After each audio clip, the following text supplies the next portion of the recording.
Ayan mga paps, tingnan nyo yung, yung instruction dito sa may manual. To set the clock, push the menu switch until the R digit starts flashing.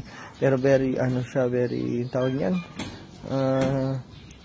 general. So, hindi mo alam kung anong menu doon, nasaan. Okay. Ayan.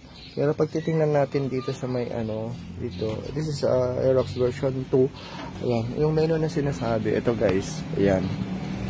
Ito, ipinipindot dito. Ayan yung para mag-change yung pinipindot mo para mag-change. Ayan, mapapansin nyo mag-change yung hindi ko alam kung tawag yan. Ayan. So, dun sa napanood ko, lalagay mo na sa Odo. Dapat naka-Odo siya. Ayan. Pag naka-Odo na, ilong press para mag-blink yung time. Ayan, nag-blink na yung tapos, set na kung anong oras. What time is it? 9:27. So, click natin. Up 8, 9. Okay.